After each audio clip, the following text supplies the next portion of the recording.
Hello and welcome to the British Chamber of Commerce Singapore's podcast channel. With over 20,000 downloads since our launch, we're thrilled to present Season 5 of in-depth discussions on business, global affairs and news across Singapore, ASEAN and the United Kingdom. Thank you for your continued support and we hope you enjoy this episode. Hi, and thank you for tuning into our podcast today, which is entitled From Insight to Innovation. My name is Floyd Wood. I'm Strategy Director at OneHQ. OneHQ is a brand and design agency, and we're really excited to be here with two amazing team members as well. So I'm joined today by our moderator, Andrea Ng, who is the Insights Director from Canvas 8, and we'll explain who Canvas 8 is in a while, and Perrine Kavat as well, who is Luxury Scotch Innovation Director, APAC, from Diageo.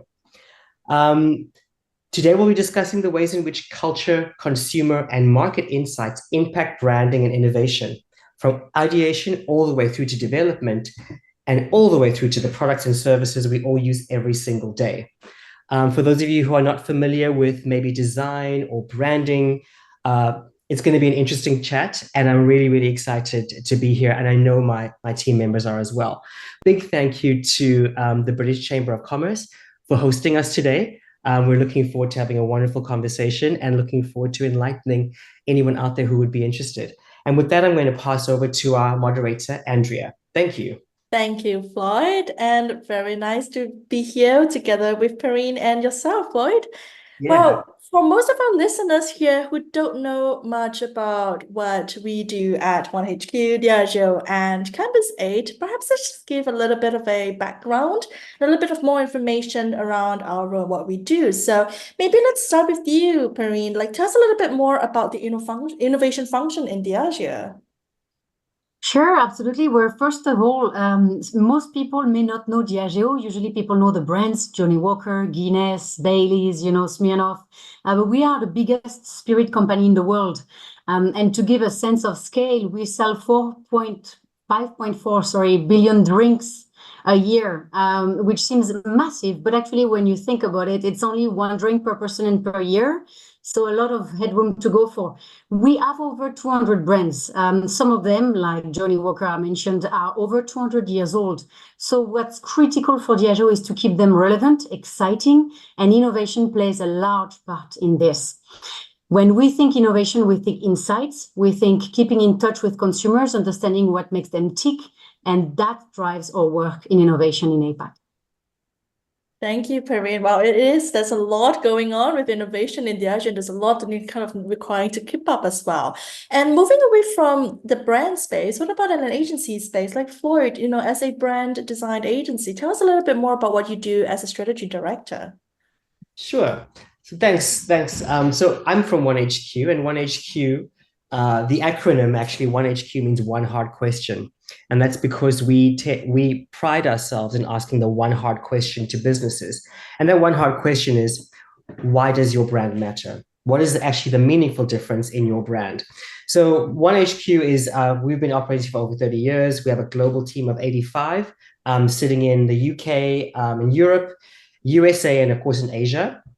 I'm actually calling in from Australia because I'm working remotely to Asia. But we pride ourselves in bringing brands to life through great ideas that reach out, engage, and emotionally connect with consumers. And we help brands to launch in new markets, extend channels, and navigate industry challenges, like exactly what Perrine said, like things like relevance, standout, competition, et cetera. So me as the strategy director, I work with insights. I kind of work between insight and creative. So I'm a kind of the bridge that takes in all the insight, all the cultural, market, consumer, sales information, translates that into a creative brief, creative territories, creative ideas, and then works with the creative team to bring that to life. And when we say bring to life, it means literally bring it visually to life in terms of digital, in terms of packaging design, experience design, etc. Wow, I think that gives us a really good pathway to talk about Canvas 8 as well, because from brands to brand agency, the common denominator and the kind of part of topic today here is about insights. And what we do at Canvas 8 here is we are a strategic insights practice based in London, New York, LA, and Singapore. And if I were to really sum it up really simply, what we do is to help our clients understand people, from their behaviors, what they care about, what do they really want from brands. And what the way we do in terms of how we support brands is kind of offering what we call a seamless blend of research agency, science, foresight consultancy as well, and kind of really simply helping them unlock kind of consumer understanding for strategy, for innovation by ensuring there's always this constant kind of focus on audiences that really matter to them. So essentially, if we were to kind of fit ourselves into the piece of puzzle and this in relationship and this journey itself, it's putting consumer understanding and helping brands put that at the heart of every decision that they make. So I think we've been kind of throwing this word insight quite a bit now at the start. And I think where would be a really good starting point is before we talk about brand, before we talk about innovation, we need to demystify what an insight is, or rather what is not an insight. So I think in your context of your work and your role as well, how would you define an insight? Floyd, would you like to kick us off?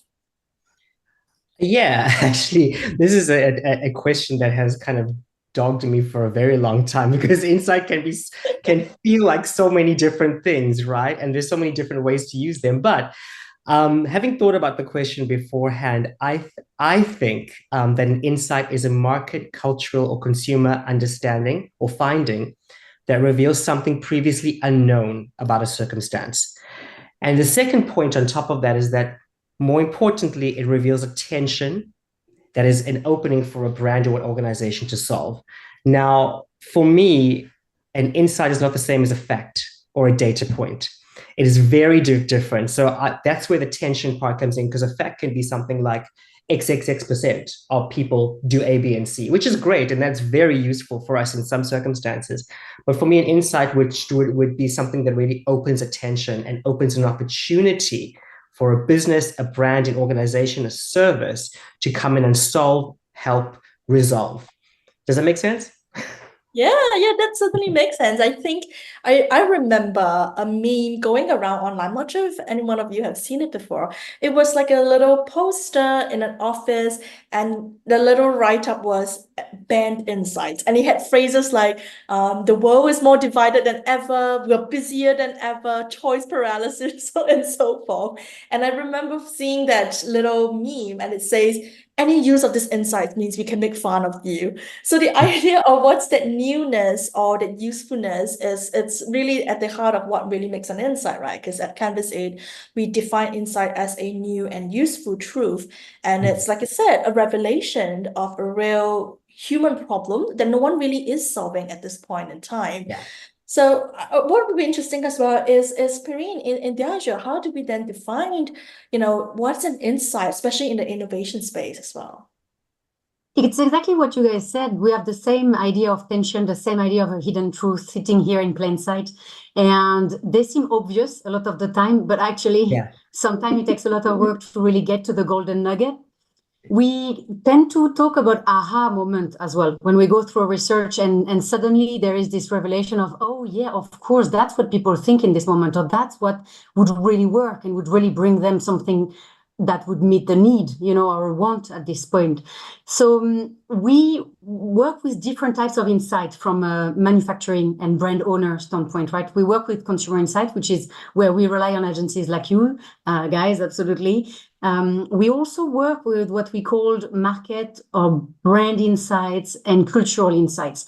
So, we sit at the crossroad of our supply chain, our global brand team. And so each company, including ours, has strengths and weaknesses, and playing to our strength will help us focus on which consumer insights are the ones that are most relevant for particular brands. An insight that would be fantastically fit for Smirnoff may not apply at all to Johnnie Walker, and vice versa. And there are some insight that can be extremely rich, but we are not set up yet in a way that allow us to make the most of it. So we focus primarily on consumer and customer. They are the heart of our business, but we need to mitigate this with the status of our business and the environment. Mm. It's like there is this thing that insights is essentially everywhere. Like both of you've mentioned, there's so many different types of insights, and it can take on so many different forms as well, like consumer market, cultural, so on and so forth. And we've kind of contextualized that in the space of innovation as well, where it is insights essential. Even the speed of gathering insight is the lifeblood of the business, right? Understanding the consumer need, then creating the right products and the consumers as well, communicating it to them in the most resonant way. What would be really interesting is to also understand in this context, where do you gather your insights to support what you do, and how do you even keep up with the demand for insights as well? Floyd, would you like to share your your Yeah. thoughts on this? Yeah, sure. So, I'm just looking through the notes that I made. Yeah. Often with us, 'cause we get approached by brands who would be kind of big producers of shampoos or whatever, or could be alcohol or beer or whatever the case may be. They often, like Perrine said, they have insight systems within their organizations that work so they come to us with a specific insight already. Now that's a lucky case in our case, because it's not always the situation that everyone has, Yeah. number one, a setup that's as sophisticated as Diageo. And I have worked with Diageo before, so I understand it's really rigorous there. But not every company has that. So best case scenario is the client comes to us with an established insight, or they come to us with primary research, which is something that we've done before, we've looked at before. They give us the research, and then we'll develop or define insights out of that. The third piece would be to use external partners or external reporting to define insights, where someone like Canvas 8, who we have worked with before, are great at that kind of thing. They'll provide customized reports, they'll provide market targeted or consumer targeted or product targeted reports that we can look at and kind of glean insights and findings from. So once again, it's three systems. Number one, we get a sure insight from a client. Number two, we get a bunch of data or a number of research reports where we glean the insights. Or thirdly, looking to external parties or third parties like Canvas 8 to help with insights in that way. Yeah, I think one of the key things that is even a passion point for us at Canvas 8 here is when you think about clients' needs and you think about speed of innovation in today's world as well, right? Whether it's in the beverage sector or fashion, so on and so forth. One of the demands here is really one, how fast and slow the curation of insight is, and two, that insight needs to be living and it needs to be a truth that's happening, that's emerging as well.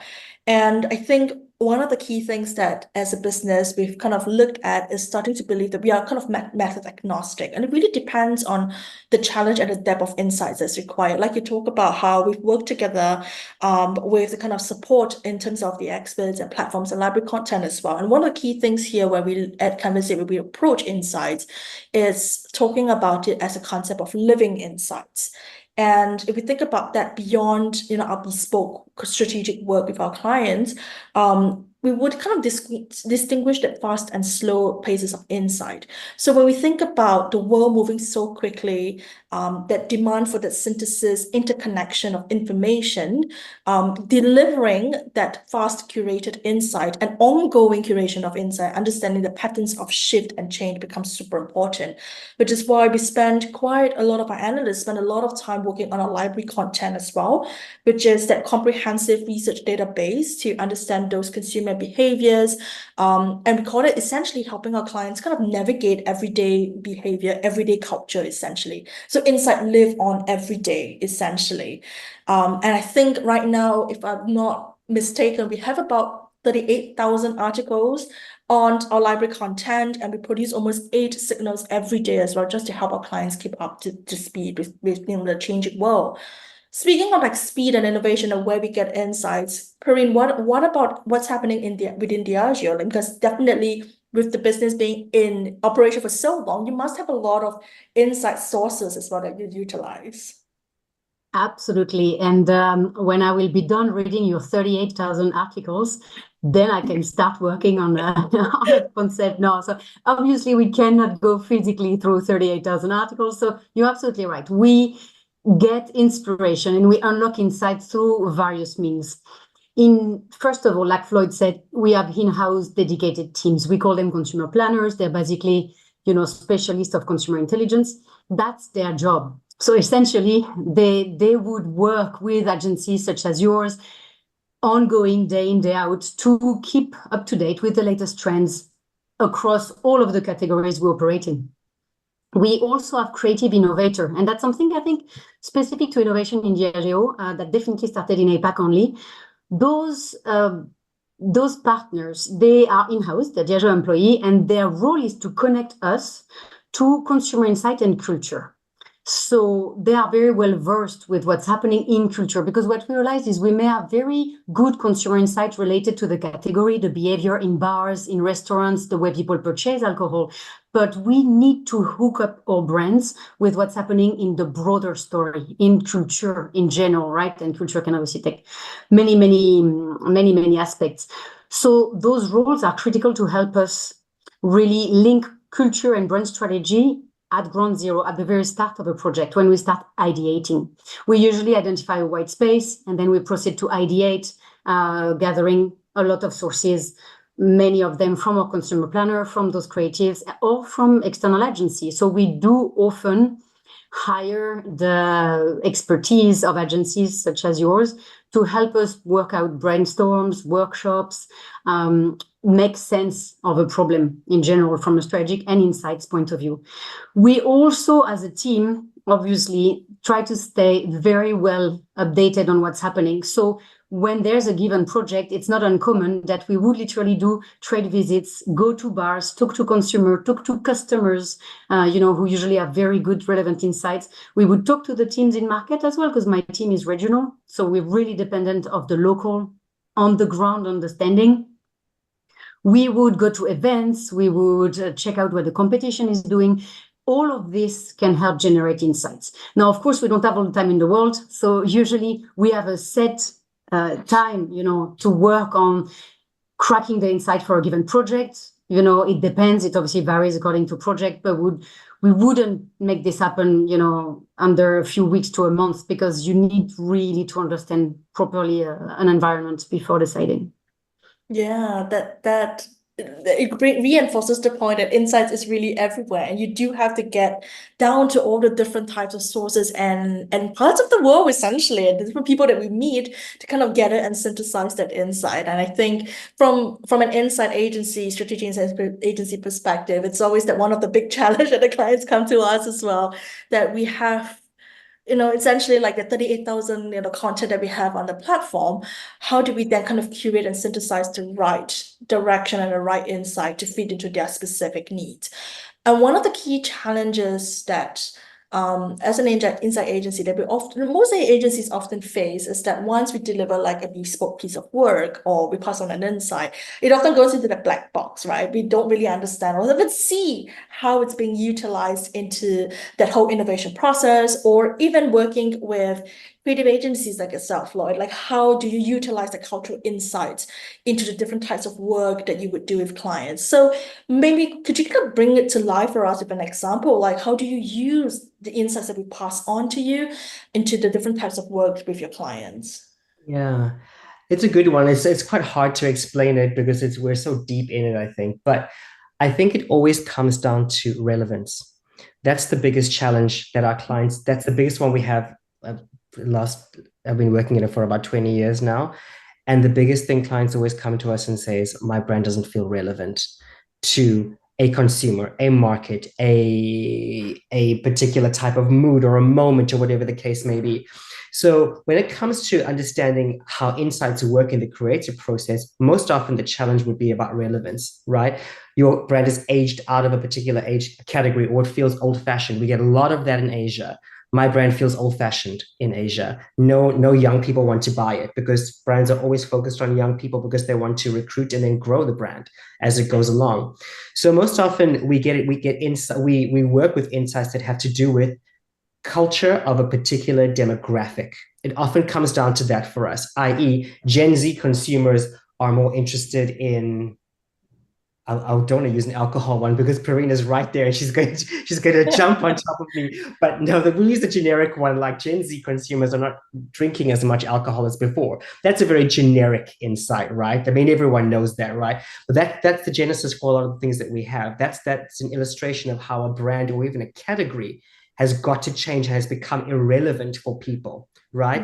Sustainability is another one that we get a lot of stuff on, i.e. consumers want things to feel more sustainable. They want brands to feel more trustworthy and more transparent. Again, that's sort of insight. That's a broad overview of a theme, but there are multiple insights within that. So once we get hold of those types of insights, that type of data, we start to understand, okay, so if this particular brand or category is not feeling relevant, which are the ones that are, and why are they feeling relevant? You know, if people are not using a particular type of shampoo and they're using organic shampoo, what are the organic shampoos doing that feels so relevant to those consumers or to that target? And so we start to work like that. We start to look at the context of that insight and understand what exists there and what are the opportunities for our brand to really within shampoos or within mobile phones or shoes or whatever the case may be, what are the areas that we can grab inspiration from that will answer to that particular insight or problem? Does that make sense? Yeah, definitely. I think it's also kind of from an insight perspective, pulling apart that macro and micro environment where insights come in. You know, we have the consumer need and where consumer tastes and preferences are also evolving and kind of pulling out that pattern, but also taking a bigger step out. We think about the bigger movements of sustainability, for example, demographic changes, so on and so forth. There's always that macro shift that's happening. And how do you reconcile that story into the business question? It could be macro. I mean, Andrew, it could be macro, it could be micro. Because when we were planning for this, I wrote some things down that I found absolutely hilarious as insights as we were doing through my career as we were going along. And we had, if you don't mind me just telling you this one, I found it really funny when we heard it. We were working on skincare, high-end skincare brand, and we had a Japanese consumer in a focus group tell us that she wants her skin to feel like the surface of a boiled egg. And that is that might not be an insight with attention, but that was a statement more than an insight. But the insight that it led us up to is so specific and so strong. I mean, if you can imagine an Asian female skin, right, that looks like a boiled egg, so it's smooth and it's plump and it's firm and it's all these descriptors, and we use that type of insight to then inform the way we did packaging design, communications, even language and metaphor that we use. So again, it can be very broad, as we've spoken of, or very, very, very specific. And it's like that aha moment, like, oh, of course, everyone wants their skin to feel like a boiled egg, right? Even though we wouldn't say it in that way, I think it sounded better in Japanese. And we laughed about it internally, but it was an insight that drove a lot of findings for this particular brand. So that's a good example of how something that's said, or an insight or a statement, can really influence creative and how things are expressed across the board. Yeah, it reminds. Sorry. Go ahead. I was going to build on what Floyd said, because you mentioned something very important as well, Floyd, is that this is a fantastic example, by the way, but like this idea of the surface of the boiled egg, you carried it through in packaging design, in consumer communication touch points, etc. And this is something as well that's very important for us in innovation, is to make sure we don't lose the insight halfway through, because if this was strong enough to be at the heart of the product innovation at the start, we need to keep the truth of that insight all the way through, so we make sure we communicate on it and we don't lose it halfway. Absolutely agree. Absolutely. Yeah. And we've seen so many other examples as well, right? Like you think about the mask, when you're not yourself, when you don't have a snack. I might be butchering the slide essentially. That's a great one, yeah. That is such a great example. Like it is a truth that we experience, and everyone knows it, and we everybody experience it. But how do you then unpack what that deeper meaning is and carry that through the product communications, and where the product sits within a life moment, for example, where the moment of that product comes and emerges?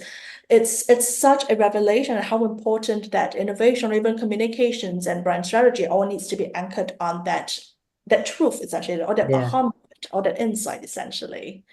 We had a Yeah. different one that I also thought about. We were doing a shampoo product, limited edition, a summer limited edition for Southeast Asia, which doesn't actually make sense because Southeast Asia doesn't traditionally have summer.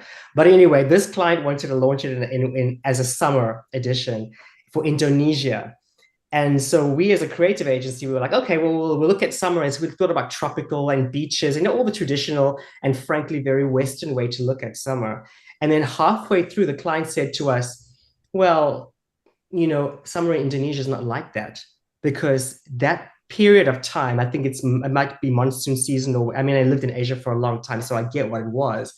But that particular time, which was mid-year, or maybe April onwards in Indonesia, is incredibly hot and sweaty and dirty and sticky and horrible. And so the idea, the original creative idea that the team was throwing around was completely irrelevant. And we had to look back and think, okay, well, if that point of time, that time of year is so uncomfortable, what's the creative solution to that? Maybe it's not cocktails on the beach and that looks like it's in Capri, right? It's going to have to be something a lot more cooling, a lot more soothing, a lot more localized. So in the end, what happened was that the creative became more about foliage and botanics and leaves, like the cooling aspect of leaves, like shade, and those types of things that we communicated in the packaging. I think the packaging had leaves and stuff on it in the end. But that was a really lovely localized insight, which completely threw, because we all work with international teams, right? We all work with people from all over the world. So that kind of didn't throw a spanner in the works, but it was like really that, like what Corinne said, like that aha, like of course we know living in Singapore or Thailand that time of the year is incredibly uncomfortable for everybody. So that's how it translates into creative. Sounds wonderful. I'll be excited to see that, especially now that the weather is so hot in Singapore. It's so hot. I was just there. It's out of this world, right, at the moment. Yeah, so. And speaking of summer, we're now entering the summer of Olympics as well, and it's a big thing here at Cavazade as well. One of the things that we've been doing is, what we have is, besides just talking and entering into the consumer reality, consumer world, we also work with experts, and one of the things that we do is we have kind of experts across. I think about 5,000 of them globally. I might be wrong, but about 1,000 of them are actually readily accessible on the platform. And one of the key things that we are kind of moving into right now is about, hashtag summer Olympics, summer fever, essentially. And imagine like if you're a brand, looking to create a new product, a drink, a beverage, a healthy beverage, for example, for the Summer Olympics. Kind of unpacking what those cultural codes and what it means in terms of communities, fandom, spectatorship, for example, rather than sometimes consumers may be the direct source of information, but when you kind of want to take on that macro perspective sometimes and moving upwards as well, tapping into the expert network could also become another direction. So I think even for us at an insights agency perspective is going back and tying it back to what we just discussed earlier. Insights can be coming from so many different sources, micro, macro, all the different kinds of partnerships that we might be having with different sources to kind of gather and get us closer and closer to the aha moment and that source of truth. I'm conscious of time as well, and I want to kind of move on to kind of talk about the partnership since, we were talking a little bit about that. And Perrine, you talk a little bit about it, and from an insights agency to a brand innovation agency, essentially. Tell us a little bit about how you use kind of the creative partnerships to kind of drive brand engagement for yourself. Can you kind of give us some examples to bring it to life? Absolutely. We have seen collaborations really exploding over the last, 10 to 8 years, it's just everywhere. LVMH was very active in that category, promoting cross-branding between all their stable of brands. There is a lot to say for collaboration, for hooking up to someone else, equity, cool factor, and for a mutually beneficial experience where both brands or both the artist or the creative partner and the brand come together for something that's greater than the sum of its parts. So we see a huge value in creative partnership. We really enjoy working with artists and with creatives. It's something that brings fresh blood to the brand. It brings us as well an external point of view. You know, sometimes when you are in a big corporate, you can get a little bit tunnel vision. And having someone that's completely not in this world really helps us go beyond. So we do work quite a lot with creative partnership. They help us associate our brand with new exciting areas of culture, you know, that we couldn't or we wouldn't be legitimate participating in. We've done quite a few. For example, we participated with Game of Thrones, so Johnny Walker, White Walker. I don't know if you've seen this one. We extended that partnership as well with malts through our most well-known single malt distillery. So we associated each of the houses of Game of Thrones with one of the beautiful single malt distillery owned by Diageo. And this was a lot of fun. The HBO team was fantastic. We're working in association with a lot of creative illustrator, very talented fashion designer for the Lunar New Year special edition of Blue Label every year.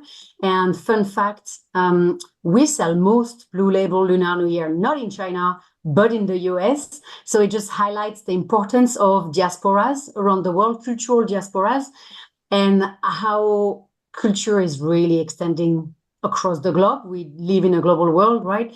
So we worked with Jian Chan, we've worked with Angel Chen, we've worked with James Jean for the latest one this year, Year of the Dragon. It was beautiful, beautiful designs. So for us, they open avenues of growth, right? They help us as well redefine or reorient the identity of our brands.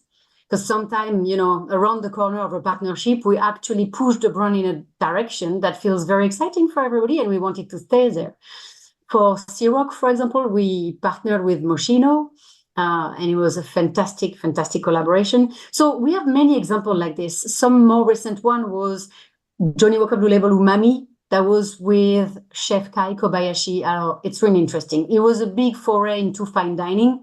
So talking about insights earlier, you know, for us, we have specific consumer segmentation when we think about luxury. And we know lifestyle is a big element of their attitude towards drink. So for us, participating into fine dining was a way to extend the occasion in which our drinks are consumed. And we met this partner, and it was fantastic. And he completely, you know, clicked with our master blender, Emma Walker, who is a female master blender. She doesn't know anything about being a chef. He doesn't know anything about creating whiskey, but they were talking a common language of taste, of flavor, you know, and sharing, you know, experience in a creative process. So this was a fantastic example. We've done quite a few others with, for example, Talisker. Talisker is a brand that's very firmly hooked on the sea. So it's very, I love it because I'm a sailor outside of work, and I love the kind of raw nature of Talisker, you know, you and the elements, the wildness of the sea. And we did something called Talisker Glacial Edge. And beyond technology story, whereby we froze the wooden cask, so that creates microfracture, and that increased the conversation between the whiskey and the wood. It's all super nerdy stuff, right? But I love it because it's very interesting, and this kind of like technical truth bring a lot of credibility as well to our product. But we partner with scientists, activists, and snow sports enthusiasts for that edition, and it can be to create the product, or it can be to activate it. So those, you know, creative partnership go way beyond one idea or one design. They really help us keep the brand fresh and keep it alive.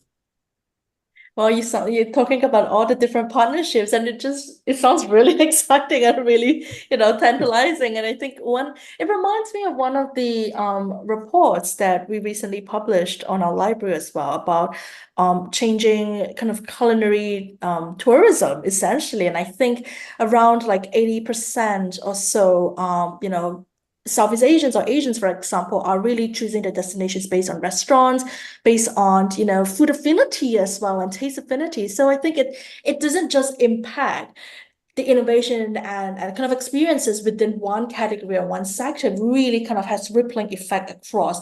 And once you understand that changing, you know, consumer behavior and the taste and preference, that ripple effect it's just resounding, it's just amazing.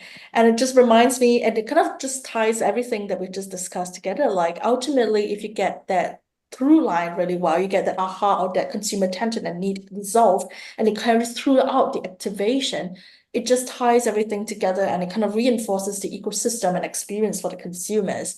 And like you talk about the scientists, and bring people in together.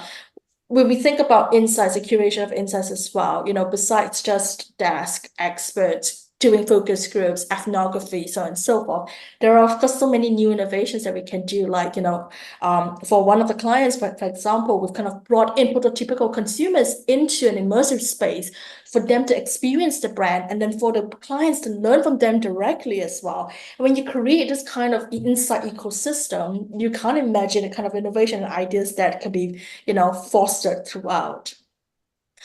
Well, thinking of all of this that we've learned and everything that we've talked about, I think, and conscious of time, let's jump straight into our very last question, I guess. Well, tying everything together, we're talking about the journey of insights to innovation. Not to put you on the spot, but I would love to ask you both if there is a insight or something that you've seen recently bubbling up that you'd like to see move through innovation a little bit more in the coming years or so. Actually, it was something that I was reading on Canvas 8 itself that kind of sparked it for me. It wasn't an insight, but it's something that's quite near and dear, I think, to every brand at the moment and every organization is AI. Is how I haven't seen an insight on this yet, but there is a lot of information and a lot of behavioral information on AI and by extension of AI, the encroachment of technology into every sector of everything everywhere in the world, right? And the consumer reaction to that, which is this kind of rearing back and the fear coming out of consumers, which we've seen a lot of. Perhaps not I'm not sure if it's appearing in alcohol, as Perrine can talk more to that, but in some of the other categories that we see, things like, well, it's even coming into things like beer, but definitely this reaction against, it comes into health and wellness a lot, and we deal with a lot of health and wellness stuff, like people saying, I just don't want to be involved in anything that has to do with AI. I don't want my bottles to be created by AI. I don't want anything to be, I want to just be kind of left alone and be apart from everything, which it's actually showing itself in things like nostalgia, or what we call nostalgia as well. There's a lot of that kind of talk going on where people are really retracting and looking for community, connection, human interaction, that kind of thing. So I'd be really interested in any further insight on that. And especially, and I don't know how this would be, especially how it could play out in real life, in real products. I know a lot of products are doing nostalgic takes, but that's, for me, is just the tip of the iceberg. There's a lot more that you could do as a brand or organization to foster community and to foster in human relationships. So that's my take. That's my piece on that. That's a Pandora's box with the AI. We can It is, and you guys have got a lot on your website, I think, about AI and tech as well, haven't you? Yeah, I mean, after coming out from the year of AI, it is a part and parcel of our lives now, and I guess, it can be looked into two different directions, like AI for the cultivation of insights, and what does that mean with the speed of innovation that we do? And the second element is AI with the consumers, and how do you then tighten and reinforce your brand experience with the consumers as well?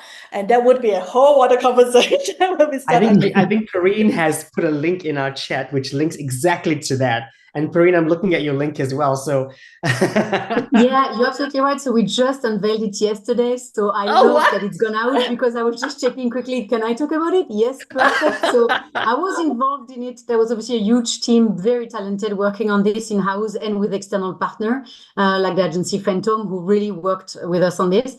The main thing for AI, we found, to answer your great point, Floyd, is we do see it as a very controversial topic.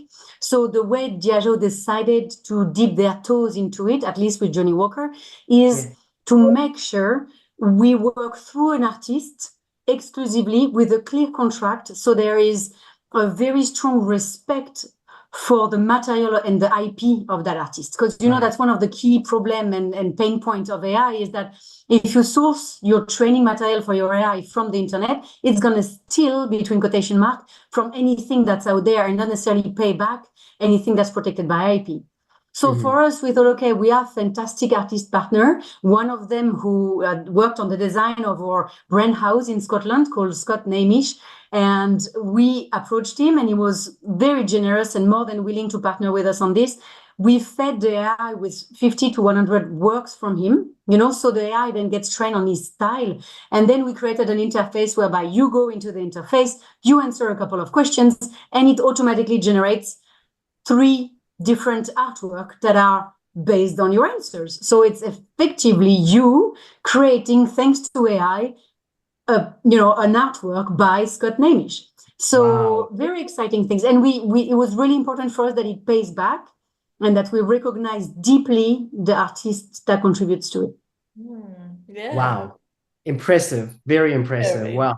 It's a very small scale test. I'm sure other companies are way more advanced, but we are moving at pace. And this is obviously just the tip of the iceberg. There's a lot I cannot talk about, but I completely agree with you guys. It's not going to change only what we do. It's going to change the way we gather insights. I know there's already a lot of consumer research agency working through AI, typical persona, right? Archetype persona that are fed from AI information. So yeah, it's going to be a ground change.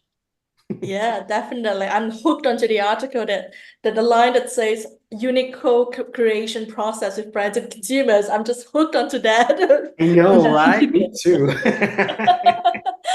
Yeah, I mean, like with the AI, it's how it can support and not distort human connection, right? Like like Ford mentioned, we have so many articles on our library with that, and the fundamental truth is you can't take away that human connection. How AI can then kind of play a symbiotic relationship around that. Yeah, Perrine, what about yourself? Moving back to the question that we had originally, like, is there anything that you've seen recently that you like to kind of see more through innovation? There is a lot of which I cannot talk about, but sharing a few others that we are not actively, we're looking at many things. But one element, for example, picking back on what Floyd, you mentioned about the youngest generations, right? Obviously of legal drinking age for us. Yeah. But we see indeed in those newcomers into the world of alcohol that they tend to be single for a very long time. They don't date, or if they date, it's very casual and it's not established.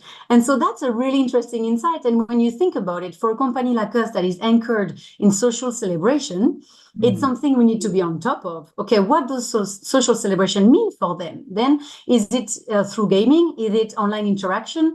Does that mean we need to focus on format? We need to focus on accessibility. When you think in China now, we see single hot pot. So hot pot is typically a dish that you would share. It's like fondue in France.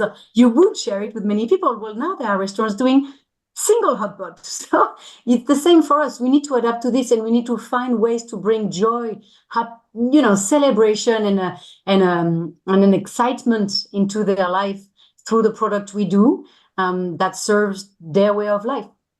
Yeah, picking up their life moments and the relevant cultural moments that surfaces in their lives for the product to really play a resonant role. Which reminds me Exactly.